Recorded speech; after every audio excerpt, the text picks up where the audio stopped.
በዓለም ላይ ካሉ እጅግ ጥብቅ ጥበቃ ከሚደረግባቸው ቦታዎች አንዱ የትኛው ይመስላችኋል? ባንክ ቤት ወይስ ቤተ መንግስት ወይስ ወታደራዊ ካምፕ? ተሳስታችኋል። በዛሬ ታሪካችን የምናየው በሺዎች የሚቆጠሩ ጫማዎች ከፍታ ላይ በሰዓት 800 ኪሎ ሜትር በሚከንፍ አውሮፕላን ውስጥ ስለተፈጸመ እጅግ አስገራሚ ዘረፋ ነው።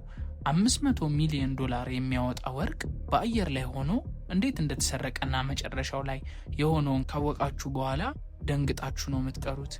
ወደ ታሪኩ እንሄድ። ታሪኩ የሚጀምረው ሳይረስ ከተባለ እጅግ ብልህ ሌባ ጋር ነው። ሳይረስ ተራ ሌባ አይደለም። የዘረፋ ስልቶቹንም የሚነድፈው እንደ ኢንጂነር ነው። ግቡ አንድ ነበር። በአንድ የግል አውሮፕላን ተጭኖ ወደ ሌላ ሀገር የሚጓዝ ግማሽ ቢሊዮን ዶላር ዋጋ ያለው ወርቅ በእጁ ማስገባት። ነገር ግን ፈተናው ቀላል አልነበረም። አውሮፕላን ውስጥ ያሉት ዘበኞች የታጠቁ ናቸው። ካዝናው በዲጂታል ኮድ የታሸገ ነው። ካሜራዎች ደግሞ እያንዳንዱን እንቅስቃሴ ይቆጣጠራሉ። ሳይረስ ግን ለዚህ ሁሉ መልስ ነበረው። አውሮፕላኑ ከበረረ ከ2 ሰዓታት በኋላ ሳይረስና ቡድኑ ተሳፋሪ መስለው ወደ ውስጥ ገብተው ነበር።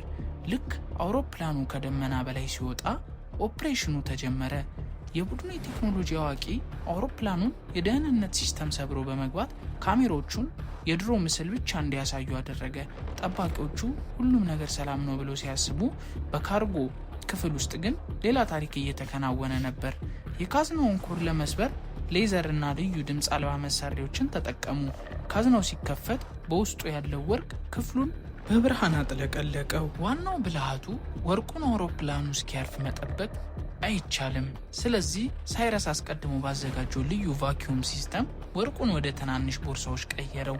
ከዚያም አውሮፕላኑ በአንድ የተወሰነ ተራራማ ቦታ ላይ ሲቃረብ የጭነት በሩን በጥቂቱ ከፍተው ወርቁን በፓራሹት ወደ ታች ወረወሩት። ቡድኑ ወርቁን ወርውረው እንደጨረሱ እነሱም በተመሳሳይ መንገድ በፓራሹት ዘለው አመለጡ።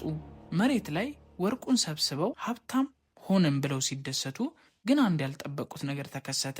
ሳይረስ በረጅሙ ተነፈሰና እንዲህ አላቸው፣ ይህ ወርቅ ለማንም አይሆንም። ለካስ ሳይረስ የሰረቀው ለገንዘብ ብሎ አልነበረም።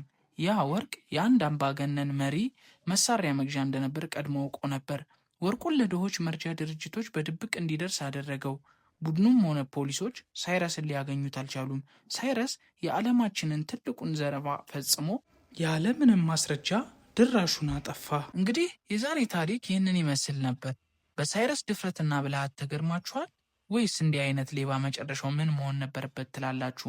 ሀሳባችሁን ኮሜንት ላይ አስፍሩልኝ። ቪዲዮውን ከወደዳችሁት ላይክ ማድረግ፣ ለጓደኞቻችሁ ማጋራት አትርሱ። በሚቀጥለው አጓጊ ታሪክ እስክንገናኝ ሰላም ቆዩ።